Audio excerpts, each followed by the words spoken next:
Hello friends, welcome back சுதர்வாக் channel நண்பர்களே. எனக்கு இந்த வீடியோவில் பார்த்தீங்கன்னு வச்சுக்கோங்களேன், மிக முக்கியமான ஒரு ஜோதிட தாள்களை தான் இப்போ இந்த வீடியோவில் அதிரடியாக மீன ராசிக்காரங்களுக்கு பார்க்க போகிறோம். அதாவது இந்த ஆண்டுடைய செப்டம்பர் மாதத்தில் அடுத்த ஒரு அத்தியாயமானது நடக்க போகுது. இந்த அத்தியாயம் நடக்கிறதுனால ஒவ்வொரு ராசிக்காரங்களுக்கும் தலைவிதி மாறும். அப்படி மாறக்கூடிய தலைவிதியை அந்தந்த ராசிக்காரங்க தெரிஞ்சு கவனமாக இருக்கணும். அப்படிங்கிறதுனால ஒவ்வொரு ராசிக்காரங்களுக்கும் மிகவும் முக்கியமான மாற்றங்களை ஷேர் பண்ணிகிட்ருக்கேன். இது வரைக்கும் மேஷ ராசியிலேருந்து கும்ப வரை இருக்கக்கூடிய ராசிக்காரங்களுக்கு வீடியோ போட்டிருக்கேன். இந்த வீடியோவில் கும்பத்துக்கு அடுத்து இருக்கக்கூடிய கடைசி ராசியான மீன ராசிக்காரங்களுக்கு ஷேர் பண்ண போகிறேன். இந்த வீடியோ மீன ராசிக்காரங்களுக்கு ரொம்ப யூஸ்ஃபுல்லாகவும் ரொம்ப இன்ட்ரெஸ்டாகவும் இருக்கும். ஸோ மீன ராசியில் பிறந்தவங்க வீடியோவை ஸ்கிப் பண்ணாமல் பாருங்கள். உங்கள் ராசிக்கு என்ன மாதிரியான மாற்றம் ஏற்படும் அப்படிங்கிறத இந்த வீடியோவில் தெரிஞ்சுக்குங்க. அதாவது 2024 செப்டம்பர் மாதத்தில் அப்படி என்ன ஒரு முக்கியமான விஷயம் நடக்க போகுதுன்னு கேட்குறீங்களா? அதாவது வருகுதுங்க கிரகணமானது.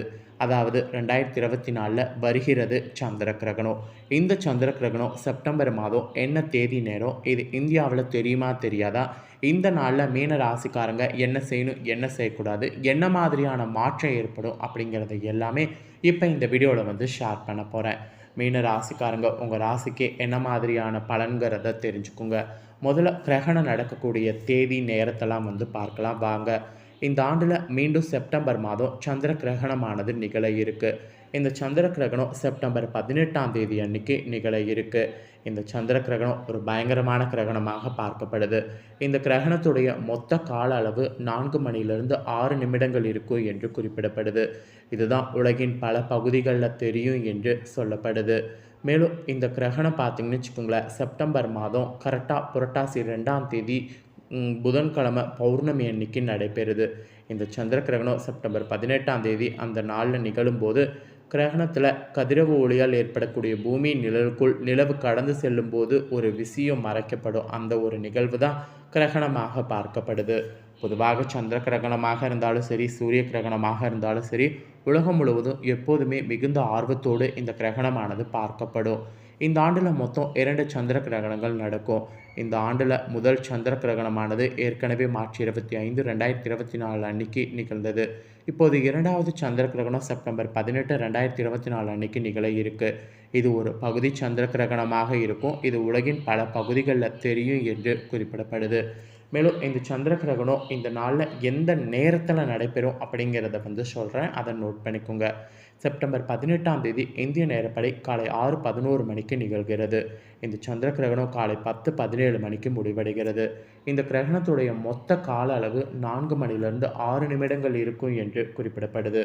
மேலும் இந்த சந்திர கிரகணம் பார்த்திங்கன்னு வச்சுக்கோங்களேன், இந்தியாவில் தெரிய வாய்ப்பில்லை. இந்த ஆண்டுடைய 2வது சந்திர கிரகணம் வட அமெரிக்கா, தென் அமெரிக்கா, ஐரோப்பா மற்றும் ஆப்பிரிக்கா உலகின் இரவு பகுதிகளில் சிறப்பாக பார்க்கப்படும். இந்தியாவில் பெரும்பாலான பகுதிகளில் கிரகணம் தெரியாது. மேலும் ராஜஸ்தான், குஜராத், பஞ்சாப் போன்ற மாநிலங்கள்லேயும், ஜம்மு காஷ்மீர், ஹரியானா, மகாராஷ்டிரா, கர்நாடகா போன்ற மாநிலங்கள் உட்பட நாட்டின் பிற பகுதிகளில் பெணுபிரல் கட்டம் மட்டுமே இந்த கிரகணத்தின் போது தெரியும். ஸோ இதுதாங்க கிரகணத்தை பற்றிய தாள்கள். அதாவது கிரகணம் நடக்கக்கூடிய நேரம், கிரகணம் எங்கே தெரியும் அப்படிங்கிறதெல்லாம் இதுதான். இப்போ அடுத்ததாக இந்த கிரகணத்தின் போது மீன ராசிக்காரங்க செய்யக்கூடாத விஷயங்கள் சில இது இருக்குது. அதெல்லாம் என்னங்கிறத சொல்கிறேன், அதை நோட் பண்ணிக்கோங்க. கிரகணத்தின் போது எதிர்மறை ஆற்றலானது அதிகரிக்கும். எனவே இந்த நேரத்தில் பகவானை நினைத்து வழிபாடு செய்ய வேண்டும். கிரகணத்தின் போது பயணம் செய்வதை தவிர்க்க வேண்டும். கிரகணத்தின் போது உணவு சமைக்கவோ, காய்கறி நறுக்கிறதோ, உரிக்கிறதோ போன்ற வேலை செய்யவே கூடாது. மெயினாக உணவு இந்த நேரத்தில் உண்ணவே கூடாது. குறிப்பாக கர்ப்பிணிகள் எச்சரிக்கையாக இந்த கிரகணத்தின் போது இருக்க வேண்டும். இந்த நேரத்தில் கத்தி, கத்திரிக்கோள் அல்லது கூர்மையான பொருட்களை பயன்படுத்தக்கூடாது. கிரகணத்தின் போது ஊசியால் நூட் கோக்கிறது, தையல் வேலை பார்க்கறது இதுவும் செய்யக்கூடாது. இதெல்லாம் மீன ராசிக்காரங்க செய்யக்கூடாத விஷயங்கள் என்று சொல்லப்பட்டிருக்கு. அடுத்ததாக கிரகணத்தின் போது செய்ய வேண்டிய விஷயங்கள் இருக்குது. அது என்னங்கிறத சொல்கிறேன், நோட் பண்ணிக்கோங்க. கிரகணத்தின் போது உணவு மற்றும் தண்ணீரில் தர்பை அல்லது துளசி இலைகளை போட வேண்டும். அதனால் கிரகணத்தின் எதிர்மறை தாக்கமானது அதிகம் ஏற்படாமல் இருக்கும். கிரகணத்திற்கு பிறகு அவற்றை உட்கொள்ளலாம். அப்புறம் கிரகண காலத்தில் சோஸ்திரங்கள் சொல்லி வழிபாடு செய்யணும். இதனால் கிடைக்கக்கூடிய பலன்கள் பன்மடங்காக இருக்கும். அப்புறம் கிரகணத்தின் போது கடவுள் வழிபாட்டில் அதிகபட்ச நேரத்தை செலவிடணும். இது அதிக நன்மையை உண்டாக்கும். அப்புறம் சந்திர கிரகணம் முடிந்தவுடன் வெள்ளை பொருட்களை தானம் செய்ய வேண்டும். இவ்வாறு செய்வதன் மூலம் அசுப பலன்கள் குறையும். இதெல்லாம் கிரகணத்தின் போது செய்ய வேண்டிய விஷயங்கள் என்று சொல்லப்பட்டிருக்கு. இவ்வளோ நேரம் கிரகணத்தின் போது என்ன செய்யணும் என்ன செய்யக்கூடாதுங்கிறத பார்த்துட்டோம். இப்போ அடுத்ததாக இந்த கிரகணத்திற்கு பிறகு உங்கள் தலையெழுத்து எப்படி மாறுங்கிறத சொல்ல போகிறேன். கிரகணத்திற்கு பிறகு உங்கள் ராசிக்கு என்ன மாதிரி தலையெழுத்து மாறும் அப்படிங்கிறத தெளிவாக இந்த வீடியோவில் நோட் பண்ணிக்கோங்க. ஸோ நோட் பண்ணி இந்த பலன்களுக்கேற்ப நடந்து பலனடைங்க. மீனராசி புரட்டாதி 4ஆம் பாதம் உத்திராடதி ரேவதி நட்சத்திரத்தில் பிறந்தவங்களுக்கு நான் சொல்லக்கூடிய கணிப்பு கரெக்டாக பொருந்தும். அதனால் இந்த நட்சத்திரத்தில் பிறந்த மீன ராசிக்காரங்க வீடியோ ஸ்கிப் பண்ணாமல் பாருங்கள். தம்மை போலவே மற்றவர்களும் காலத்தை வீணாக்காமல் நடந்து கொள்ள வேண்டும் என்ற எண்ணம் மீன ராசிக்காரங்க உங்ககிட்ட இருக்கும். இப்படி இருக்கக்கூடிய உங்களுக்கு இந்த கிரகணத்திற்கு பிறகு பல வழிகளில் பணவரவு இருக்கும். காரிய தடைகளானது நீங்கும். மற்றவர்கள் மீது இரக்கம் ஏற்பட்டு உதவிகள் செய்வீங்க. எதையும் செய்து முடிக்கக்கூடிய சாமர்த்தியம் உண்டாகும். பெரியவர்கள் மூலம் காரிய அனுகூலம் உண்டாகும். பெரும் பிள்ளைகளுடைய அறிமுகம் கிடைக்கும். மொத்தத்தில் உங்களுக்கு ஒரு அதிர்ஷ்டகரமானதாக இந்த கிரகணமானது அமையும். அப்புறம் தொழில் வியாபாரம் மூலம் லாபமானது அதிகம் வரும். வாக்குவன்மையால் தொழில் வியாபாரம் சிறப்பாக நடைபெறும். புதிய வாடிக்கையாளர்கள் உங்களுக்கு கிடைப்பாங்க.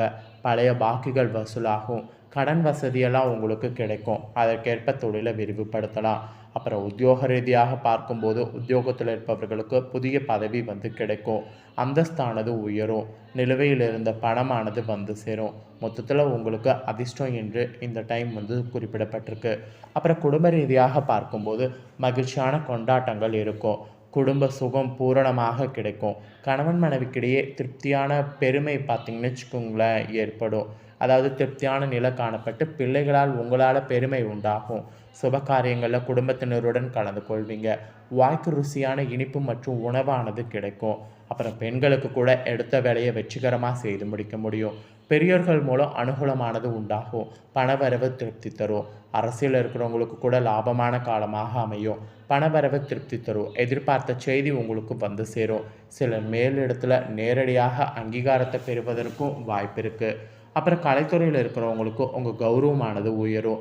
விரும்பிய பதவியானது கிடைக்கும். வழக்கு விவகாரங்கள் உங்களுக்கு சாதகமாக இருக்கும். கைவிட்டு போன பொருட்கள் மீண்டும் கிடைக்கும். மொத்தத்தில் அலட்சிய போக்க நீங்கள் கைவிடுவது நல்லது. அப்புறம் மாணவர்களுக்கு படிப்பில் பார்த்திங்கன்னு வச்சுக்கோங்களேன் முன்னேற்றமானது காணப்படும். கல்வியில் வெற்றி பெற தேவையான உதவிகள் கிடைக்கும். உற்சாகமாக காணப்படுவீங்க. மொத்தத்தில் பார்த்திங்கன்னு வச்சுக்கோங்களேன் ஒரு உற்சாகமான ஒரு டைமாக இந்த டைம் உங்களுக்கு கிரகணத்திற்கு பிறகு அமையும். நட்சத்திர வாரியாகவும் சில முக்கியமான பாயிண்ட்கள் குறிப்பிடப்பட்டிருக்கு. புரட்டாதி 4ஆம் பாதத்தில் பிறந்த மீன ராசிக்காரங்களுக்கு இந்த கிரகணத்திற்கு பிறகு உடல் ஆரோக்கியம் உண்டாகும். வீண் கவலை எல்லாம் நீங்கும். ஆன்மீக எண்ணங்கள் அதிகரிக்கும். சகோதரர்களால் நன்மை உண்டாகும். துணிச்சலாக எதிலும் ஈடுபடுவீங்க. தொழில் வியாபாரம் விருத்தி அடையும். தடைப்பட்ட நிதி உதவி கிடைக்கும். மொத்தத்தில் உங்களுக்கு தடைப்பட்டது எல்லாமே திரும்ப கிடைக்க பெறுவீங்க. அப்புறம் உத்திராடதி நட்சத்திரத்தில் பிறந்த மீன ராசிக்காரங்களுக்கு இந்த கிரகணத்திற்கு பிறகு ஏற்கனவே வரவேண்டியிருந்து வராமல் நின்ற ஆர்டர்கள் சேரும். உத்தியோகத்தில் இருப்பவர்களுக்கு வேலை பளு வீண் அலைச்சல் குறையும். குடும்பத்தில் இருந்து வந்த பிரச்சனைகள் குறையும். புதிய வீடு வாங்கக்கூடிய முயற்சியில் ஈடுபட்டிங்கன்னா சக்ஸஸ் ஆகும். சிலர் பழைய வீட்டை புதுக்கிறதுக்கு முயற்சி பண்ணிங்கன்னா உங்களால் புதுப்பிக்க முடியும். ஸோ இந்த மாதிரியான அதிசயம் உங்கள் நட்சத்திரத்துக்கு நடக்கும். அப்புறம் ரேவதி நட்சத்திரத்தில் பிறந்த உங்கள் ராசிக்காரங்களுக்கு இந்த கிரகணத்திற்கு பிறகு வாகனம் மூலம் ஆதாயம் உண்டாகும். பிள்ளைகள் சந்தோஷமாக காணப்படுவாங்க. குடும்பத்தினருடன் விருந்து நிகழ்ச்சிகளில் கலந்து கொள்ள வாய்ப்பு நேரிடும். மனக்குழப்பம் தீரும். தைரியமாக எந்த காரியத்தையும் செய்து முடிப்பீங்க. தேவையான உதவிகள் கிடைக்கும். தேவையான நேரத்தில் எல்லாமே உங்களால் பூர்த்தி செய்து கொள்ள முடியும். ஸோ இந்த மாதிரியான பலன் உங்கள் நட்சத்திரக்காரர்களுக்கு கிடைக்கும். ஸோ இந்த கிரகணத்திற்கு பிறகு நீங்கள் பண்ண வேண்டிய பரிகாரம் என்னென்னா குருவிற்கு வியாழக்கிழமையில் கொண்டக்கடலை நைவேத்தியம் செய்து வணங்குறது தான். இதை செய்திங்கன்னா வருமானமும் உயரும். மன அமைதி கிடைக்கும். அதனால் இந்த ஒரு பரிகாரத்தை மறக்காமல் செய்து பயன்பெறுங்க. ஸோ இந்த வீடியோவில் மீன ராசிக்காரங்க உங்களுக்கு இந்த கிரகணத்திற்கு பிறகு என்ன மாதிரியான சூழ்நிலை உங்களுக்கு அமையும் அப்படிங்கிறத தெளிவாக இந்த வீடியோவில் எக்ஸ்பிளைன் பண்ணதை தெளிவாக இந்த வீடியோவில் தெரிஞ்சிருப்பீங்க. ஸோ தெரிஞ்சதுக்கேற்ப நடந்து பலனடைங்க. இந்த வீடியோவை இப்போ நீங்கள் பார்த்து முடித்த உடனே இதை லைக் பண்ணி உங்கள் ஃப்ரெண்ட்ஸ் ஃபேமிலிக்கு ஷேர் பண்ணுங்கள். உங்கள் ஃப்ரெண்ட்ஸ் ஃபேமிலியில் இருக்கிறவங்களும் வீடியோ பார்க்கட்டும். அவங்களோட ராசி மீன ராசியாக இருந்ததுன்னா இந்த தாள்களை தெரிஞ்சு இந்த தாள்களுக்கு ஏற்ப நடந்து பலனடையட்டும். கண்டிப்பாக வீடியோ லைக் பண்ணி ஷேர் பண்ணுங்கள். உங்கள் ஃப்ரெண்ட்ஸ் ஃபேமிலியில் இருக்கவங்களும் பார்த்து பலனடையட்டும். கிடைக்கும். மேலும் இதே போல் புதிய அப்டேட்டான நிறைய வீடியோ நம்ம சேனலில் போடப்படும். அதை எல்லாத்தையுமே உடனுக்குடனே தெரிந்து கொள்ள மறக்காமல் நம்ம சேனலை சப்ஸ்கிரைப் பண்ணுங்கள், கூட பெல் பண்ண ப்ரெஸ் பண்ணுங்கள். அதை நீங்கள் பண்ணிட்டீங்கன்னா இனி நான் போகிற மற்ற அப்டேட்டான எல்லா வீடியோஸும் உடனுக்குடனே தெரிந்து கொள்ளலாம். ஸோ மறக்காமல் பண்ணுங்கள். வேறொரு வீடியோவில் உங்களை சந்திக்கிறேன். நன்றி.